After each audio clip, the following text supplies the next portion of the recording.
Where, yeah, where's Weston? We're going to fight him. Yeah, right. He hooked everything up all wrong.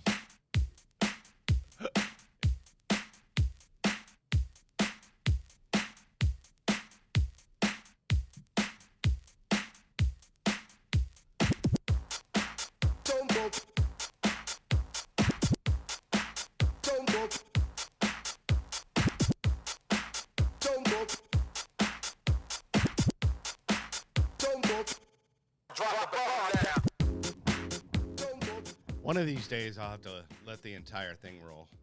Yeah, You know? I dig it. Yeah, everybody just hears the intro of that song. I dig it. But anyway, hey everybody, welcome to This Pink Cloud Season 2, Episode 30. Hey. Yay. 30. Yeah. Dirty 30. There you go. Exactly. And happy Friday the 13th, everybody. Ooh, spooky vibes. Dude, anybody got a little triskaidekaphobia in here? Oh, isn't that the holes? No, triskaidekaphobia is the fear of number 13. Oh, What? Yes, triskaidekaphobia. Look it up. Say it slower. Triskaidekaphobia. Okay, just making sure that was in there. Triskaidekaphobia is Okay. the fear of Cool. 13. Look it up, man. I just learned I something. swear, dude, dropping that knowledge That already. knowledge. Dude. those knowledge nuggets over here from That's Kelly right, dude. Reverb. Random stuff. Hey, there is also a fear of glitter too. I used to have a guy that co-hosted the show with me, Nolan. Yeah. And he had a fear of glitter, and that is called sparklophobia. What the? And so I just started calling him Sparkles. Do you Yeah. think that was Yeah. born out of like some trauma? Like he got caught Oh, it was having no, gone it to a was strip club? it was and, full, like, no, it was full on childhood trauma. Oh, His man. dad told him that, hey, if you get glitter in your eye, you could lose your eye because Huh. it's like, shards of glass that can cut your eye and you can lose your eye. And he just told it to him. Oh, hey, yeah, by the way, just be careful around the glitter, blah, blah, blah. But then as a grown adult, he is just steering clear. Well, I of mean, glitter. my girlfriend hates glitter too. She's like an artist, right? And she's Right. like, glitter is the herpes of art products. It is, dude. Like- I mean, it's bad. It's bad news. It can be bad news. But Yeah. anyway, hey, by the way, we're actually doing a show here. Oh, sorry about our Ye- tangent there yeah, about right. glitter. I am DJ Kelly Reverb. With me today is Dylan Kingston from Skate Straight, E-Dub Skate Co., and soon to be Smart Recovery Facilitator. Ooh, And we right were there. thinking Jamaican rap star maybe with the name yeah. Dylan Kingston. The hot fire. I spit Yeah. it. What's up, guys? Yeah. And then with me today, AKA Mr. Incredible here. But Josh W. Jordan from Brazos Recovery, Cardinal House, soon to be new dad of a genetically superior child. What? Right, Whoa. right. Whoa. Whoa. Well, I mean, hey, you and No, your you're not wife wrong, are, yeah. Yeah. but the kid's got a leg up, Cool. And let's see. Oh, and Just all around men of the people. So and just a good The dude. people's champ. He is, dude. Oh, I mean, like this. if I say Stop. Josh, if I say Josh Jordan, they go, oh yeah, I know that dude. He's a good guy. Well, So now tell us what a piece of shit you were. I'll get No, into I'm that just for kidding. sure. No, I'm just kidding. But Stop. but real quick, I always like to hit the sponsor at the top of the show. Real quick, we are brought to you by Summer Sky, which is in lovely Stephenville, Texas. That is www.summersky.us, and that is 888-857-8857. Once again, that is summersky.us, 888-857-8857. If you're looking for help, I got help there, and I got a year plus. I got a year and some change, baby. So, it worked for me, and it can work for you. And if not, it's a really expensive trip to Stephenville, Texas. But other than that, and then also, obviously, please follow us on YouTube because I will be putting original content just on the YouTube channel. And that, if you go to the URL, thispinkcloud.com, it will take you there and hit subscribe. And we have some fun stuff planned. that y'all don't even know about. I was about So to say, I'm not in the loop on this. I have some fun stuff planned. Wait, but first, so Yes. I just found out Mm. this is the first show that I subscribed to, and I Right. was telling Kelly before we started, you got to tell your viewers, subscribing to a YouTube channel, if you've never done it, doesn't actually affect like notifications on your phone or anything. Like it's no skin. Well, yeah, and off you your- can also do your settings. Yeah. You can customize And you can your set settings. notifications if Yeah. you want, which is cool because then you're like in the loop about upcoming episodes and whatever else. But Right. I hit subscribe just to support, and Has it hurt you? didn't hurt me one bit. And It was has- way has it- easier than I thought. And has it cost you anything financially? I actually forgot that I had subscribed, Yeah. and then when I was watching last week's episode, I was like, "Oh yeah, I need to subscribe." Oh, there. already subscribed. Booyah. In there. Nice. But so, and then of course, I don't know if you have the shirts pulled up, but these shirts are available, and they're going like hotcakes, kids. Hotcakes. Great shirts. But yeah, the standard, this pink cloud one. My fiance then- stole mine from me last week. Just BT dubs. Ooh, nice. Okay, and then there's the. We'll take care of that. We'll render that. Okay, and then there is no magic pill for sobriety. If there was, we would all take too many. And then we've got the rehab one, which all the girlies like because of the pink chair, and I think guys like it too. It's my favorite. Yeah, of is yours. Yeah, Yeah. All right, and I you wear can, it frequently. you can get those actually on the YouTube channel. There's a link to the stickers, which you see nicely displayed here, and also a link to the shirts. But if you're not, you can just go to my DJ website, which is djkellyreverb.com/shop, and you're in there, and you're looking like a cool kid. Actually, these shirts are on there. The old Lone Star Classic. That's my record label. Okay. So Okay. anyway, now y'all know. Thanks for doing research on me, guys. Yeah.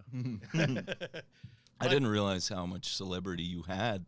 And then I see like Well- Jeff on here last week talking about like, yeah, dude, I used to be at your show. I'm like, dude, who is this Kelly dude?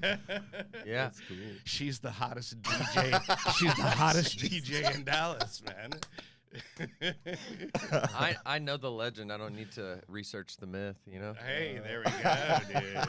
There we go. I like it. I like it. Hey, so Dylan, I appreciate you last week getting candid with us. Oh, yeah. Obviously, you've avoided the street fentanyl since then. Yeah, right? absolutely. Yeah. So, I mean, in case somebody wasn't watching, I went through a little bit of a relapse. You had 18 months, which, yeah. is Well, is almost cool. 19, yeah. Right. Which was my longest stint of sobriety. And then, yeah, I went through a little bit of a tough time, kind of went on autopilot mode and went back to what I know best. Luckily, I'm still here. Right. Since then, I haven't used. I've really dug in, went to a lot of meetings. I'm going to an ILP class, stuff like that. So we're doing good. We're feeling good. And I was told by someone that it just is about never quitting. Yeah. So if you fall down, you get back up, you keep going, whatever. So that's what I'm doing, man. And Right. I'm just That's a Dax Shepardism. yeah, Yeah. I think that somebody Yeah. told me that. Yeah. Uh-huh. Okay. Yeah. And so yeah, man. But we're doing good. Yeah. I mean, back in the groove of things. Yeah. But, So I mean, I love it though, and I'm glad you reestablished because this side could use you. We can use a guy like you. oh, I appreciate that. Yeah, no, really. I mean, Yeah. you're a good dude, and I'm sure you're a good dude when you're whacked out of your mind. But I like you alive. I don't think you want to know me when yeah. But I like you. I like you. I do like you better alive though. Yeah. And not getting Narcaned and I appreciate fun that. stuff like that. Yeah, we want man. you. We Yeah. want you around for a long time. It just, it proved to me that like, I probably have another relapse in me, but I don't like, I got lucky that I have this recovery, this other chance at recovery. Cause, if things would have went different, if I would have went home instead of being in my car or whatever the case may be, and nobody would have found me, I wouldn't be sitting here talking to you guys. So That's true. you know what I'm saying? Yeah, So you would have just been another statistic, dude. Yeah. That sucks. and That sucks to even think about that.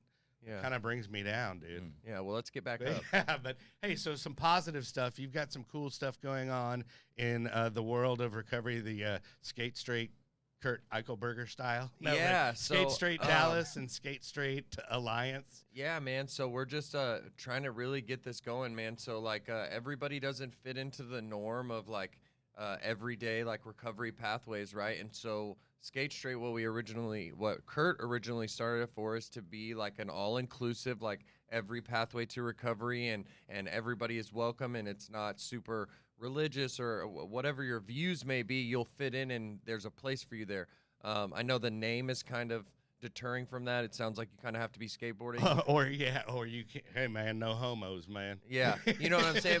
But that's not the case. That is not the case. Yeah, we have transgender there, dude. And, There's It's people. a very. Yeah. It's a cornucopia. Yeah, it's people of all walks of life and everything, and there's so many different. We do recovery dharma. We do. There's people that do NA, AA. There's people that do just smart recovery. It's all inclusive. Yeah, it's just like another tool to put in your toolbox. Yeah, absolutely. Right? And it's like, and the reason why I like it so much is because I've grown up a skateboarder my whole entire life, and that too sees no boundaries. You know, everyone skateboards. There's people that skateboard in the desert on the dirt. You know, like it's just like it doesn't see color or religion or any of that stuff. And right. It's cool. So we've got a website. If you're interested in checking us out, you can go to skatestraightrecovery.org and check it out. It's got all our meeting times. It's got a shop for merch. It's got things for us, just like upcoming events. It's a way to get in contact with someone. Our mission statement, all that stuff. Kurt's running that, and it's really, really cool, man. We're hoping to get a lot of stuff going, and then I'm going to peg we have meetings in Dallas, but the one I really want to focus on is Wednesday night at Alliance in Grand Prairie. And that is a skate park. Yes. Alliance Skate Park. Alliance Skate Park. Right. It's at Lone Star Park. Starts at 7. We do a meeting for an hour, and then we skate or just hang out or whatever. And even if you don't skate, yeah, go. absolutely. I mean, Kurt actually says like it's like an aisle of misfit toys. You know? It's just kind of like, and it's cool to just kind of be around people that skate because I'm like I don't like the falling part. Yeah. So, but I mean, it's cool to watch people, and you don't have to skate at all. Yeah. Sometimes you just have to want a little brand of recovery that might be a little non-traditional. Yeah, and if you don't want to come like to a meeting. Labor Day, we're doing a cookout at Alliance, and you could just come hang out with the Skate Straight family and meet everybody, and it's just going to be a hangout. There's no meeting or anything like that, but we're going to be cooking good food and stuff like that, so you can come get introduced to everybody and kind of dip your toe in the water and see how you feel about it. Right. So that's my spiel. Thanks for coming to my TED Talk. Okay, see ya. I know we almost lost Josh over there. Josh was like listening. Oh no, to he's you, getting on the and website. He started getting on the Did I'll forget. You saw Kurt made me the poster boy. That's me with short hair 8 months ago. It wouldn't load. Okay. Yeah, and I told Kurt, I was like, by the way, I like your current look better, dude. The fuzzy, fuzzy Dylan works much better than the unfuzzy. Yeah. Oh wow. That was 8 months ago. You can't get. You got it right. It's right here, bud. Hey, Josh. Yeah. There it is. Yeah, you can kind of see it. It's okay. Everybody just go check it out. Yeah, get on the website. It's cool. It is. is. See Dylan skating. So speaking of that, you were on with, and I love this, Ricky Vasquez. Yes, dude, that tall drink of Latino water. Well, tall. It was like Topo Chico. Topo tasty Chico drink. Yeah. Yes, tasty drink. There we go. And y'all were talking about your involvement with Cardinal House and what y'all do. But, I feel like I kind of shortchanged you because, you have this real good Matthew McConaughey vibe where I just kind of get sucked into your story, and I kind of want to start hearing it. And it just gets, it gets to be story time with Josh. And it's something that I wanted to go into, but then it seems like, we kind of cut you short. That being said, thanks for coming out, and I want to hear some fascinating stuff about you and what your beautiful tapestry and journey looked like to get to this point. Okay. To get to being the human that you are now. To be fair, there's much more interesting things have happened since July 12th of 2014 when I got sober. Right. But there are some, tragic, tragic, and even humorous things that happened before. Sure, dude. So let's hear it all. We've got, let's see, we started on time, so we've got, set your time. Give me about 10 minutes to close it up at the end. So you've got a solid 30 minutes to vent, dude. Okay. And it's all you, dude, and it better be good, dude. Please interrupt at any point in time. We will Because interject. it'd be cool if this were like a discussion. Yeah, no. We'll make it discussion-y. Cool. Yeah. Cool. So I'm an Okie. I'm from Oklahoma, Born and raised. Okay, sorry. I won't Yeah. fault you. All right. Dude, Right. everybody in Thank Texas. you, is Dylan. All like, dude, right. I'm a proud Texan now. Okay, Okay. it's been 7 years. Well, I think mean, that's okay, long so you enough. figured it out. Yeah. Yeah, I got it. Well, I Okay. mean, I came to Texas to get sober and just like never went back. Right. But so I started drinking when I was, I had my first drunk when I was 14. Okay. Well, we can back up a little further than that. So I was adopted at like a year and a half old. Okay. Did not make me a drug addict or an alcoholic. Right. Right? Parents got divorced. Also didn't make me a drug addict or an alcoholic. Was this like rageful, violent thief of a child. Did not. Are make we just me talking? Are we alcoholic, talking? right. Are we talking candy bars or what? Oh what no, are we talking like about? I remember I would like get caught like trading like my Game Boy Pokemon games for Okay. like jewelry that my friends would steal from their parents at school. All right, Yeah. dude. And then, So like, you had a little fencing operation going on, yeah. a little jewelry chop shop. I would cry to mom, I need the new video game, and then I would go and try and like trade it for something more. And I'm not like that. and then what would you do with that money? Just No, I would have the jewelry. I remember I Yeah. had this big gold ring, Uh-huh. and like that was what I got caught with. And it's like, what? How do you have this? Well, you found It's it, the right? whole thing. Yeah. Yeah, right. No. I'm not good at any of these things I was Okay. doing. Right. All I right. have a knack for getting caught. All and just right. getting in Well, no, trouble. but I mean, I find that fascinating already that you were fencing jewelry as a young child. Yeah, as Well, an or adolescent. Pokemon. The part that stood out was like biting kids and stabbing them with pencils and like stuff like Oh, that. Like okay. first and second Young grade. Will. You were that Really kid. Dude, Yeah, was it not cool? Was it a husky pencil, Well, dude, are we Dude reaches into my pencil box, number 2? and I just slammed my hand down on it, Yeah. smashed his finger, and then the tip of my pencil went into his hand. It was Nice. not like all the way through. We were Sure, children, right? sure. But Right, anyway, okay. He didn't have the brute strength that he has now. Right, I know, dude. That sucker would get. Well, Dude, imagine a husky, dude. You'd just be impaled. Yeah. oh. Yeah. All right. Yeah. So interesting. Yeah. So, and I'd spent some time in like anger management counseling through the school. As a kid Yeah. already. Yeah. Okay. And they were like teaching me, breathing techniques on like how to not react. in I'm sure anger. that's going over well with a 7 to 8 year old, right? I mean, Is that yeah, about how old you are? breathe and you count to 10, and then you don't do whatever your brain told you to do first. And, Okay. Keep it you know, simple. Yeah. I got you. Down the road, there would be, yet again, Sure. here's this idea, but Right. Yeah. So then moving into high school, 14, Grand Lake, Oklahoma. Mm-hmm. July 4th, I get Mhm. drunk on Smirnoff Ice, grape flavored, Yes. for the first time ever. And it was a Hell great yeah. time, Yeah, right? Sugar Like rush. I don't think as a teenager, like getting really fucked up, like I Right. don't think that makes you Well, anything. and I think that's probably malt liquor as well. So, dude, malt liquor does it every time. Does it? You do. Malt liquor is a totally different drunk than Okay. yeah. I mean, I had a great just time. So you know, yeah, of It was a course. lot of Well, you fun. were 14. Mm. So yeah. And then it was just kind of on and off Mm-hmm. throughout like high school. But towards the end of high school, I really tried to start taking things seriously. Like I was in marching band, and I was a pretty good trumpet player because I Really? like tried really hard at it. We and- share that common bond. Really? I was a trumpet player as well, and I was in symphonic band early. Yeah. Yeah, I was like on the fast. I was on the fast path to being a nerd, dude. Hell yeah. But yeah, No once musical talent once over once it got to marching band, then I was like, oh, you got to wear the outfit. Yeah, and I looked at Really? the crop of the ladies, and I was like, I think I'm gonna go ahead and do my own thing. Yeah. Yeah, but anyway, so He found sorry. out. He found out that he could transfer his musical talents into DJing, and Yeah. the ladies come half Yeah, clothed. yeah, So yeah. that There was you where go. the ticket It's was. like, what Yeah, have I been and they're- wasting my time? Exactly. fuck this dude. trumpet. Right? Exactly. That's what I'm saying. Yeah, so that was the end of high school, and then kind of like walking out of high school, things just fell off. And like there were circumstances and like experiences that I had that I just wasn't like equipped to handle. Did you right. graduate high school? Oh yeah. Okay. Yeah. Okay. And I was like fairly studious, right? Right. Like I wasn't failing out of When high you school weren't or stabbing people anything. with pencils. We were well past Right. that, we were just starting to develop this like desire to experience every drug and form of intoxication that was available. All right, that was kind of like the aim.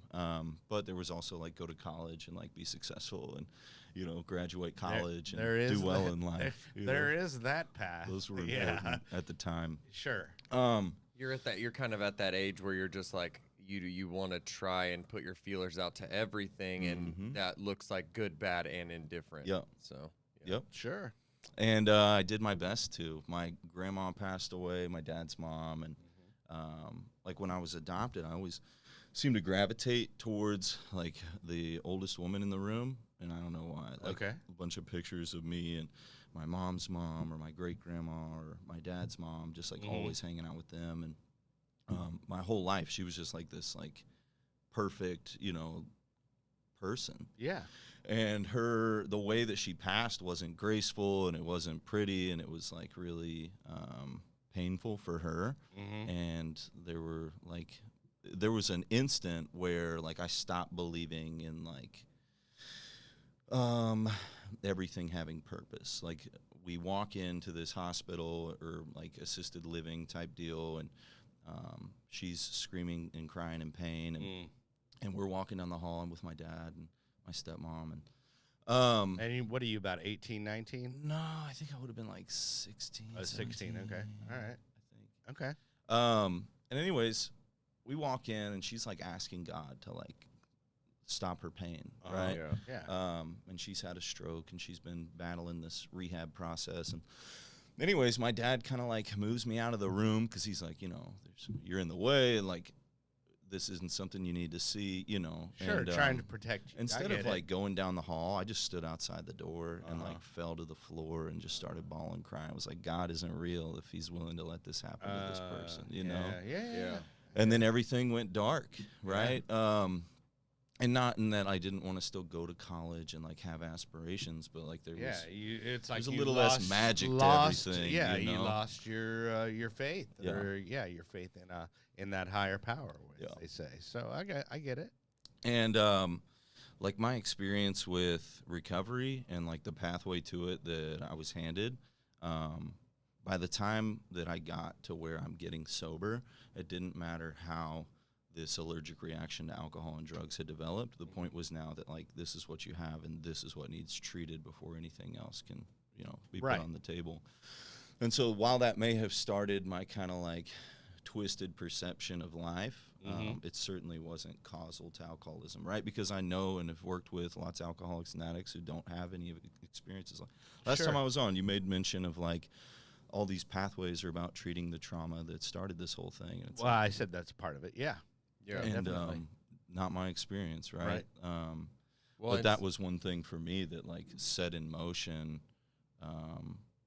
a lack of interest to like participate in life. Well, I think also too, like that being said, some people are genetically predispositioned to have an addiction or whatever. And some people, it's a learned behavior to put away emotional response. It's like cancer. If it runs in your family, there's a likelihood, and they always go, "Oh, well, do you have do you come from a line of alcoholics?" Well, yes, I do. And then even if you don't have that predisposition, it's a learned behavior to push down those emotional responses, right? Because it's how you learn. In my experience, I was trying to hide my emotion. I didn't want to feel things, right? You know what I'm saying? And so I think there's multiple, like you said, there's multiple different pathways to get to that. Yeah.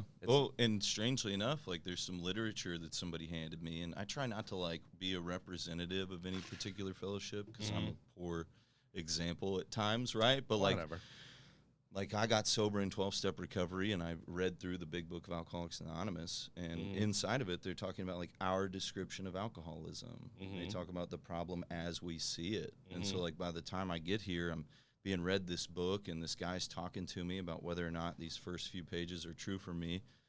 And then we're digging real deep into the rest of it, and it's like, hey, like we're literally just talking about like while we're in this space, right? Like deciding if somebody needs to do this or not, is in need of this spiritual experience or not.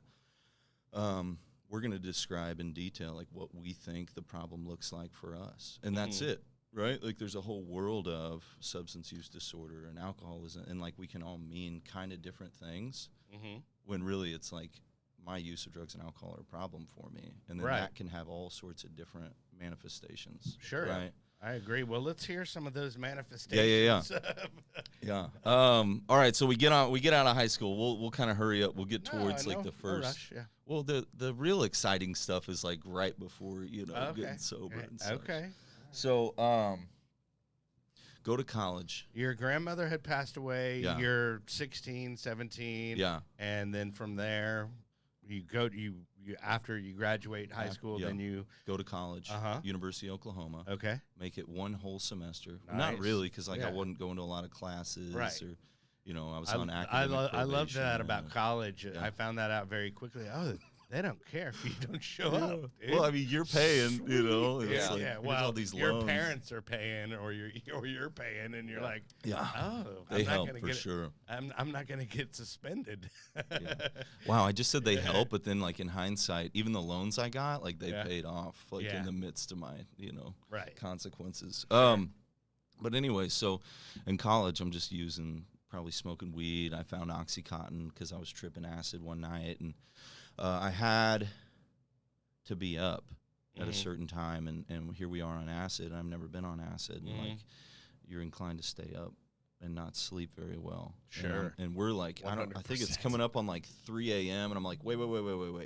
The night should be over. I got to get to sleep. Right. And they're like, yeah, dude, you're probably not going to do that. I was like, does anyone have anything to help me sleep? Out comes this big-ass white bag of, like, pure OxyContin powder and this rail. I'm like, what's this? Oh, I asked what this was after I snorted it. You just went in first. My Yeah. life changed, All right. dude. Like, nothing had ever done for me what opiates did for me in that Okay, moment. was Right. that Ain't what that the was fucking that truth? rail? Was that heroin or was that OxyContin. Yeah. So you snorted OxyContin. Yeah. Sweet. Okay. And it was fantastic. Okay. I loved it. All right. Yeah.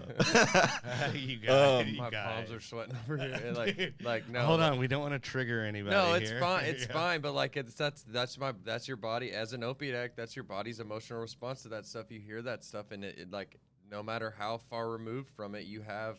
Yeah, your body.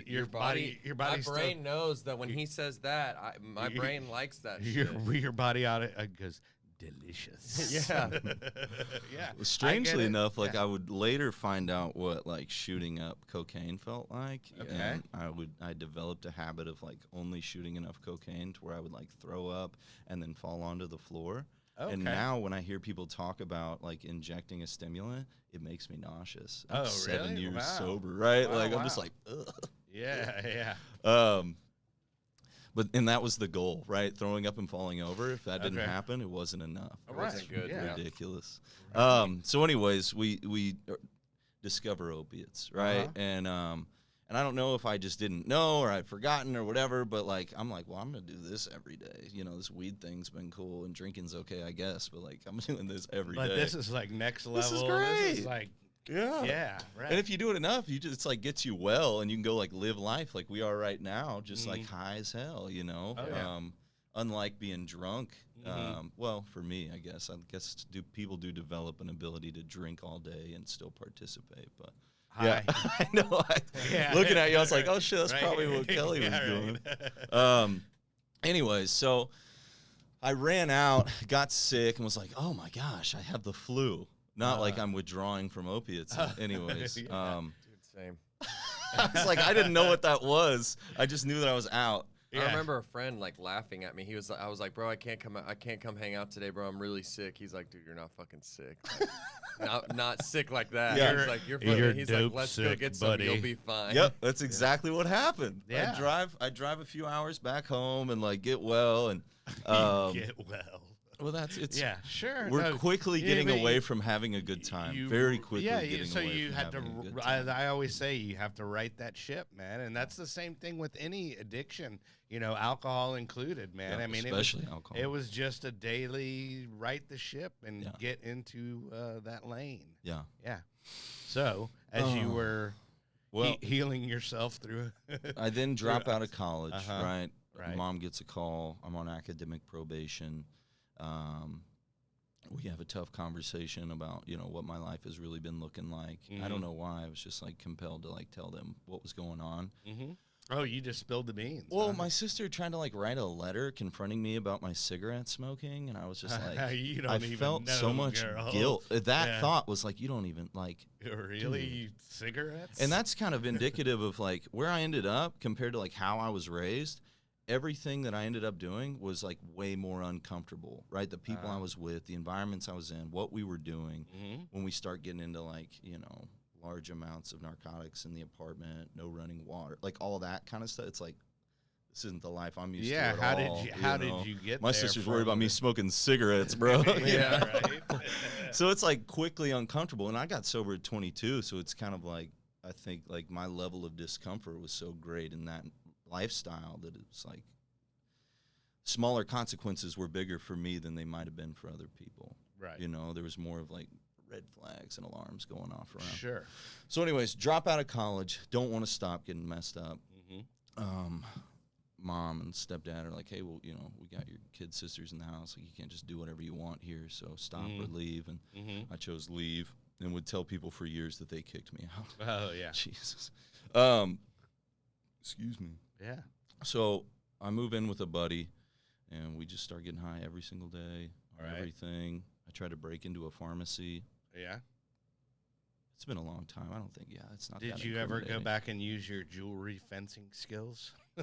No. I tried to be a drug dealer once. Did you? Yeah, How'd nah. that go? It No, doesn't no. work out if you're an addict. Yeah, Most of the time. Yeah. Self-governing. It did yeah, not work. Yeah. I was like, I'll just make enough to like. Make enough to for support. my own. Yeah, And it's exactly. like, yeah, but you also need a job to pay for everything else. And Yeah.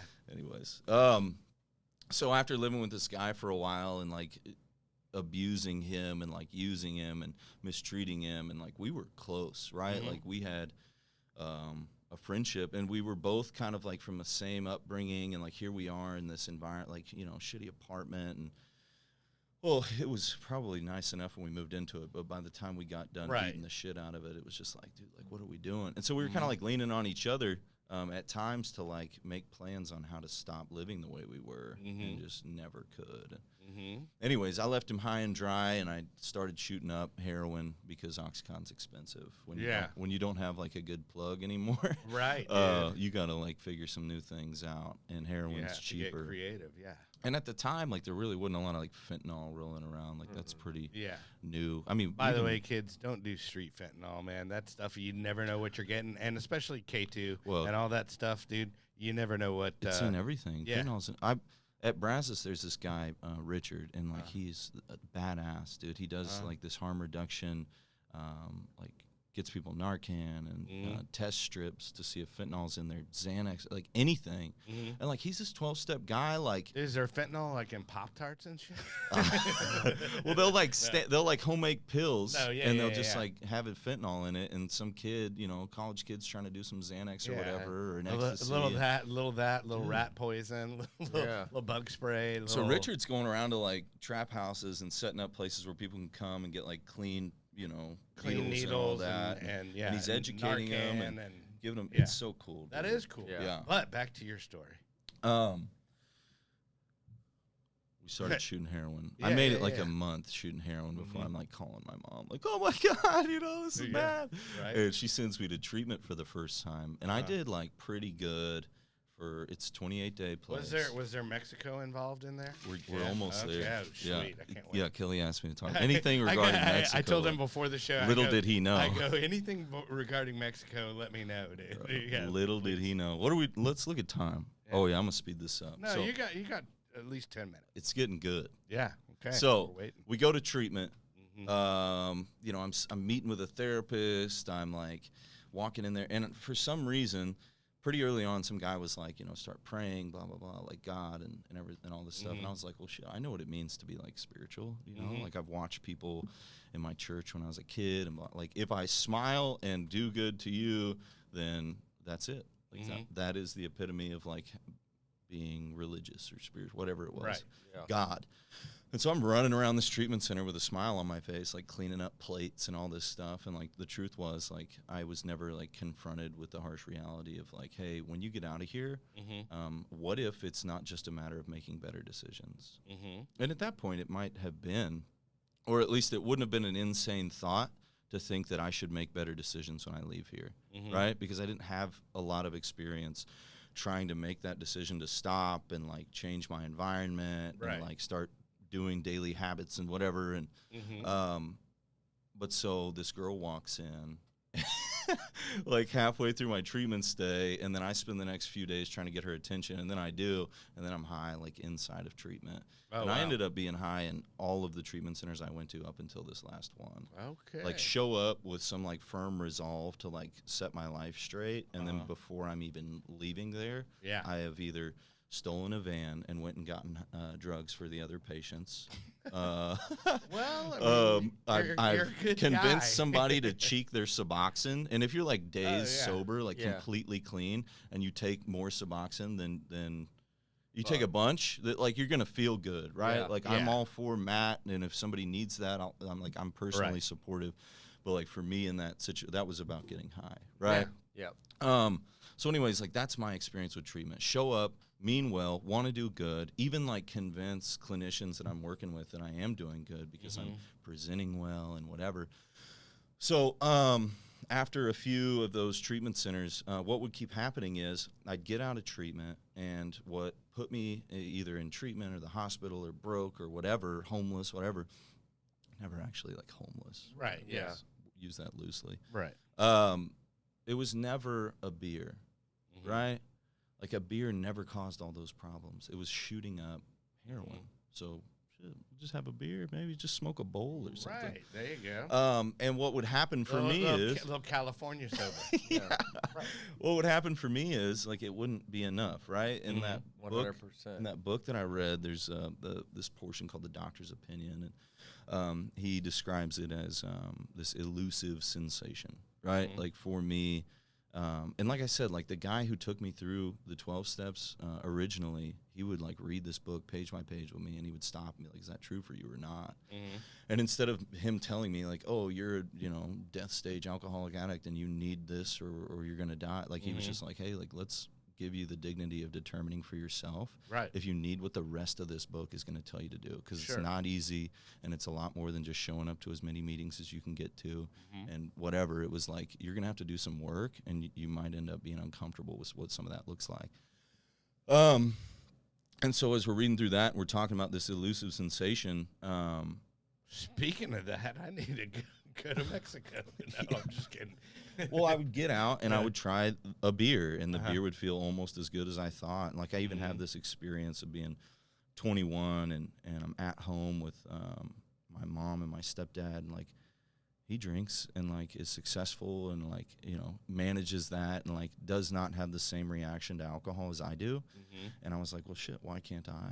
Right? Like just stop shooting dope and do that. Yeah. Who doesn't want to do that? Guy makes Right. money, provides for his family, has some beers when he wants to. Right. And so at 21, I convinced them like, well, let's try this out. And they bought into it. And I wasn't trying to manipulate. I believed this at the time. And so the plan was I'll drink when he drinks, right? He has a beer, I get to have a beer. So I Okay. spend all day waiting for him to get home from work. And he goes out and he gets a little Michelob Ultra from his garage All right. fridge. Not a and bad I choice. chase him out there and grab one. And Right. I suck mine down, and he nurses his while he helps my mom prepare dinner. Right. Right? And then I'm just like sitting there watching his cans sweat. Like, come on, dude, let's go. Right. Let's go. It's getting warm over here. And so I go and I have another one whenever he has another. And so what's happening is I spent all day thinking that beer is going to feel so damn good. Right? Obsessing over it. Yeah. Right. Well, yeah, I'm going to get to that too. And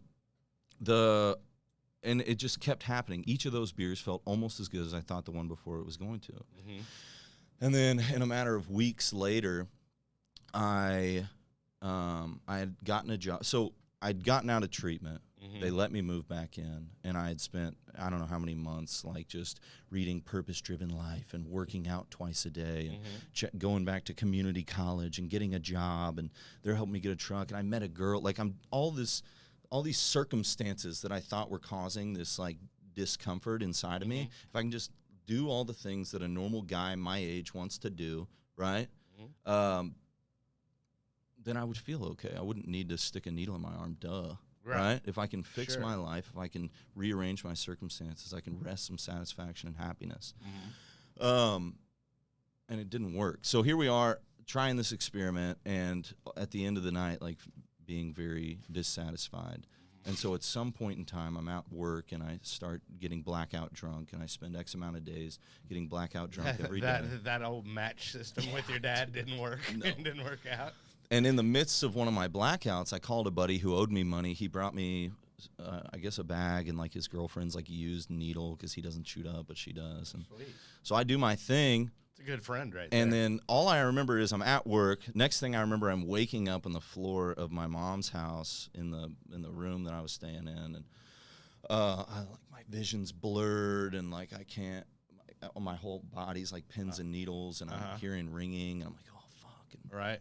anyways, we go to the hospital. They're like, you have your liver and kidneys have failed completely. We got to put you on dialysis. You're never gonna get better. You're gonna die in 10 years. And I'm like, oh, dude, I'm days after my 21st birthday, bro. Yeah, what are you talking about? And so I get put on dialysis. Within like a few treatments, the doctor's walking in talking about some guy upstairs is looking out for me. And I'm like, okay, cool. I'm fucking invincible, dude. Right. I'm going to get high one more time before I leave the hospital, and then I'm going to set my life straight for real this time. Okay, yeah. Same buddy does the same thing, brings me whatever. I get high there, right? And again, set off this allergic reaction that I didn't yet know that I had. And when I get out, that's when Mexico gets involved. Like I'm going down to the methadone clinic because I told you I'm going to straighten my life up, but now I can't stop doing dope. At the methadone clinic, I meet some dude. He's like, hey, I know a guy, and the guy he knows is some dude who works for some cartel. This is all alleged. I don't. Right. It sounds. Sure. It's not the movie Blow, right? Right. It's sad and pathetic, right. but. This guy's affiliated with some cartel, and there's a guy who's working for them running around Tulsa selling dope. And so, anyways, we somehow become friends with these guys. I do. Yeah. One of them ends up living in this apartment with me that my mom helped me get, right? And, like, I can't hardly pay the bills, but, like, he and I are just, like, living there, getting obliterated every day, right? And then I discover cocaine and shooting up heroin and cocaine, which is fantastic, right? Best feeling I've ever felt in my life. But I thought that I knew what a downward spiral looked like with just heroin. This is a whole new thing. Yeah. Oh, my God. Wow. And so this guy's like, bro, you're going way too far, dude, right? The cartel guy. And like we built like a neat, like weird relationship, right? He's like showing me pictures of his kids. We're cutting each other's hair. Like it was weird, dude. Yeah. But like there was a closeness, and he's like, man, I'm worried about you. You got to stop. Right. So much so that he like leaves. I like rob him for like $4,000 worth of black tar heroin, and I'm like afraid for my life. And anyways. July 12th, 2014, it's my birthday, my 22nd birthday, and I had used everything I had up to that point thinking, like, somebody will hook it up. It's my birthday. Right. You know, I'll be able to get well for free. And that didn't happen. So I'm dumping my trash can over, butt naked, 140 pounds, sitting on the floor. I've been drinking whiskey to try and go to sleep. I've been up for like 3 days. Sure. And now I'm getting dope sick, and I'm trying to find dirty cottons in my trash can to try and get well. It's gross. Well, I mean, yeah, I've heard people talk about it, but explain dirty cotton to those like people that might not know. There's a ritual, right, to the preparation of like doing a shot of heroin, and like even though it's like foreign substance you're putting. Trigger alert. Well, you know, 10-step promises, but that's cool. Yeah. What would happen is there'd be all this like debris and like leftover heroin, all these little like balls of cotton, and I was sick, dude. Like. Yeah. And I was like, that's kind of like scrounging for that cigarette. Seriously? Like when you're on like, you know, when you're out there and there's, you know, just cigarette picking one butts. Off the ground. Yeah. Cigarette butts. Seriously. Yeah. So anyways, I have to go to work. I'm like this shift manager at this restaurant that I've stolen a bunch of money from. And, right. Anyways, I go to work, and I'm getting so sick, and I've got this Suboxone strip at the house, and I'm like, hey, I'll be right back. I live 10 minutes away. I try to go home. I fall asleep at the wheel of my truck, and I bounce into a median, and it was like on the side of the road there. Up to that point, like shooting up heroin fixed what my body needed, but no longer kept those feelings. Right, that yeah. Dylan had mentioned earlier. Like I would cry. I remember like crying, like envisioning my dad watching me, and I was bawling, crying, doing like one of my last shots of dope that I've ever done. Yeah. And just like bawling, crying, like this will get this vision away. And it didn't. Yeah. So anyways, I fall asleep. I wreck my truck. I call AAA, and they're on their way. And I'm just like sitting on the side of this highway. People are like, "Are you okay? You good?" Yeah, tow truck's coming. And all I did was pop a tire. I just didn't have the capacity to like change it. Yeah.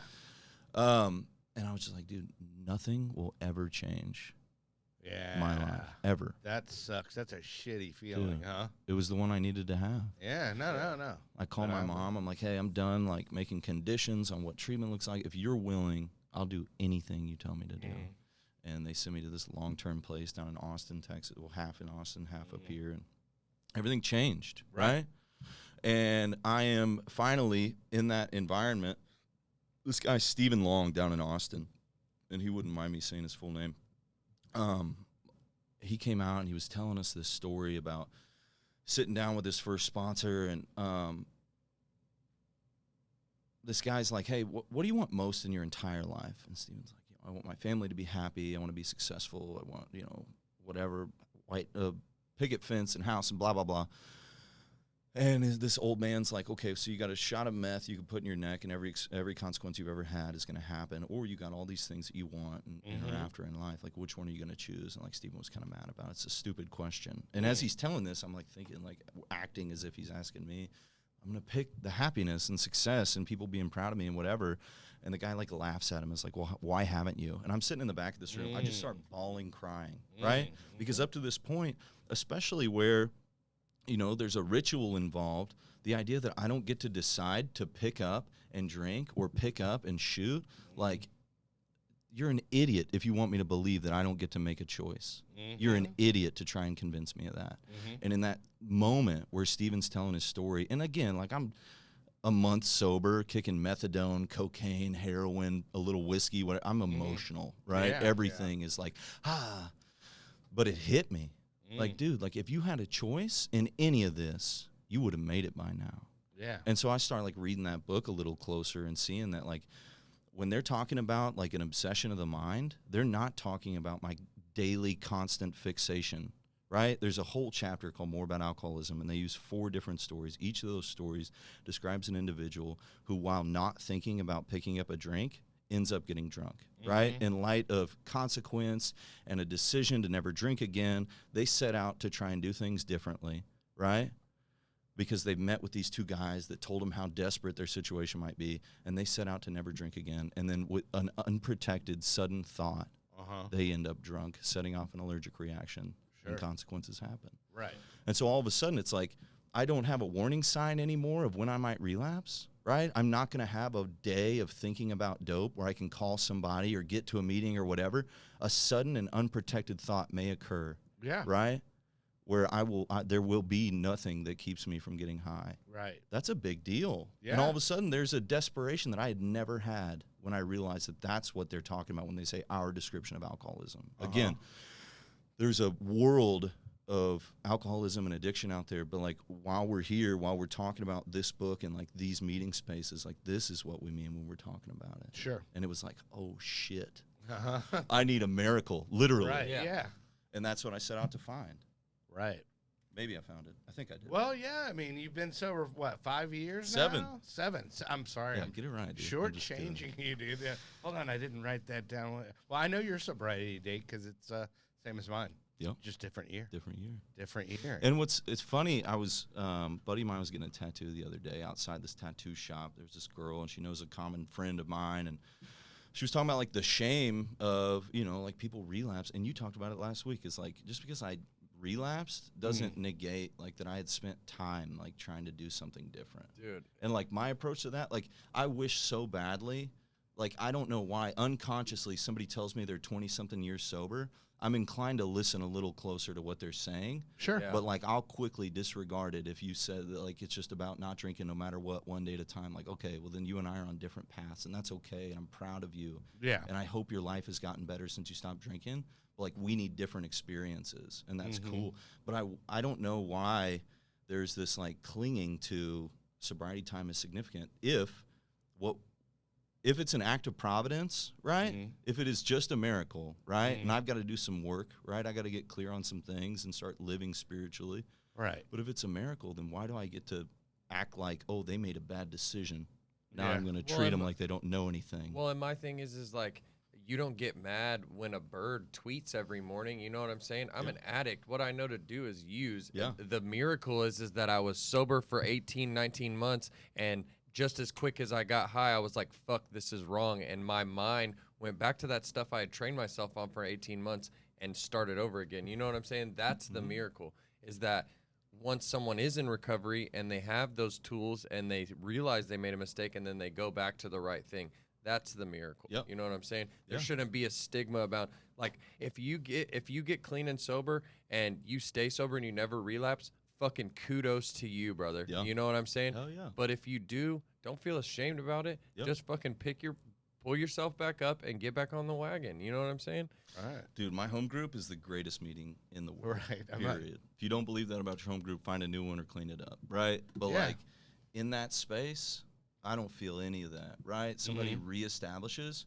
We're going to clap, we're going to hug them, and then we're all going to go out to eat after. Yeah. We may or may not have a conversation about it, but, like, we don't all sit there and, like, and obsess over sit it. back and hush up now, boy. You know, it's Yeah. like, bro, like, You need to listen today. Yeah, dude. And I you're kinda, you're in the sober penalty box, dude. Yeah. well, and don't because get you me had a wrong, right? You had a slip. If somebody's yet to, like, if they're brand new, right? And, like, again, this is only about my personal belief based on something I read and people I know and whatever. How I was kind of brought up in this is, like, the meetings aren't for me anymore, right? Like, they were specific when they said, like, we meet regularly so that newcomers may find the fellowship they seek, right? The meeting is about facilitation of, hey, if you need help, if you want some hope, if you don't know where else to go, come on in. Yeah, and, like, we'll sit down and have a conversation. Right, and that's why a lot of the people that 20 years, it's the whole service thing. So, you know, I get that, you know. I mean, and that's really what this show is about, you know. It's all about, you know, taking it outside, taking it to the streets, baby. Yeah. If You we know, or the internet. Well, if we knew how to get right, we would have, like you said, if we had the choice in the beginning, we would have done it on our own. We need some suggestion. We need some direction. You know what I'm saying? And that's what it's about. Right. Man. It's like, Hey, well, anybody that is out there looking for help, let me get my sponsor in. Summer Sky is a great place to go out in Stephenville, Texas, and that is www.summersky.us, and their number is 888-857-8857, Stephenville, Texas. I got over there. If you're looking for help, Patsy or Haikisha, I actually know the ladies that are in admissions out there, and they are very sweet and will help you out and guide you, you know, into the right path that works for you. Because that's what, you know, my wife called them. Because of course I wasn't going to call them. Yeah. But yeah, so good place to go. Obviously, please like our YouTube channel, which is thispinkcloud.com. I know you've got probably a myriad of shout-outs. You've got the Brazos Recovery, which you are the marketing man for. Yeah, they call it business development. Or that. Yeah. Brazos Recovery. It's a long-term residential treatment for men. Lake Whitney area. Yep. Right. Okay. Morgan Tech. Well, I guess it's Lakeside Village, but Lakeside Village isn't big enough to like constitute being. They noticed. don't have enough. Morgan, Texas is street fun. cred to be called a town. But yeah, it's this cool little place, and like it's 12-step immersion, man, like 12-step facilitation, and Sure. We're making some innovations clinically so that when guys walk in with some like trauma stuff, that they can be kind of met where they're at while still getting like the Brazos original experience, which is like 12-step immersion, right? Like our hope is that guys can have a spiritual experience, and then once they leave, they've even been introduced to what it feels like to be helpful to the new guys. So right, and then also you are still working with the Cardinal House, correct? Yeah, Ricky and me and a couple other guys opened it in 2017, and Ricky and I are still going strong with it. We got 3 houses, badass community of guys. Yeah. Yeah. That is great. So, yeah, Ricky, shout out to Ricky, your heterosexual life partner, right? Well, he's not so heterosexual. Yeah, but when he refers to us as partners, he then specifies that it's non-sexual, right. Which is cool. I appreciate that. I got you. At least for Chelsea's sake. Chelsea's mine. Oh, yeah, and baby shout mama out, shout out to fiance, baby mama, and then the coming up little Lyle. Yeah, she's like, don't tell people the name. Don't jinx it. I'm like, his name's gonna be Lyle. So there you go. Regardless. Lyle W. Jordan. Hell yeah. Nice. And then Dylan, I know you want to give a shout out to all your people. Yeah, I got, say hi to the fiance too as well, and the dog at home and all that good stuff. My Skate Straight Straight. people and Yeah. all that. E-Dubs got himself a new car today. We're pumped on that. He's gonna be moving about. Right. Nice. Look at Dakota. Yeah. Hey, and then Oh, I'm also putting Ricky on blast and challenging him Okay. because I still want that roving Ricky report that we Yeah. talked about, man. I'm Dude. just like, he's got a little Stay something on called procrastination going on. We dude. share that, Yeah. he and I. Yeah, well, I mean, don't we all? Yeah. To a certain degree. But, it's that whole fear thing and, also the whole work thing. But, I mean, honestly, that's a lot of this stuff, if you break it down. Daffodil. What the hell are you That's your dog's showing your name? dog? Daffodil. Oh, what a cute doggy. Nice. Kelly, thanks for having us on. Well, yeah, Yeah, dude, so I we always love appreciate being you here. dudes Yeah. coming on. Next week, I actually have Mr. Dusty Burrows coming on. And it will be with Amanda, and she is actually a LPC, Okay. but she has a heavy involvement in Al-Anon. Okay. So we're gonna bring the Love other side of the thing where she wasn't an addict herself, Yeah. but grew up around it and was a part of it. Yeah. But it's so funny how people can go, oh well, I'm not the addict, so I'm good. But it's really, it teaches you how to deal with that person that means so much to you in your life. That's you know? awesome. So, That's yeah. awesome. That's really important. Really So important. that's going to be an interesting show, and hopefully some people will learn from it and check that out. But if anybody has any ideas for the show or wants to be a guest, always hit me up so I can say no. I'm just kidding. Yeah, and no, then hit me up afterwards, and I'll tell you yes. there you go. But no. Definitely hit me up if you've got a good story you want to get on the air and tell. Always, I've also got, I'm talking to a guy from the 24-Hour Club. Who? Gonna have him on. Joe? No. Tim? Yes. I know Tim. Tim, we love are that in place discussions. I will so probably much. see him tonight at the old DAA meeting. Yeah? Yeah. You should make it down there, buddy. Where's it at? It's in like Lake Highlands area. Dude, DA, those guys are serious. Yeah, I'm more I of like a know. Rule 62, like don't take it so seriously. I'm just teasing. I just got might. you. But and then also you can catch Dylan. Dude, I feel like I've been a little separation anxiety because on Saturdays I can't really go to Skate Straight anymore because of the whole I have to sleep at some point. Yeah, and man, and I feel bad too. I haven't been in a couple, and things keep coming up on set. Like last Saturday, grandma's birthday. This Saturday is mom's birthday. So we're Right. but life happens, and so Right. We're there in spirit. yeah. Right. But anyway, I guess we'll wrap it up for this week. I appreciate you dudes coming out. It's always nice and fun when you can just hang out with your friends and talk for an hour. Hell yeah. But definitely have you guys back on at some point. And remember, kids, there is no magic pill for sobriety because if there was, we would all take too many. Great stuff.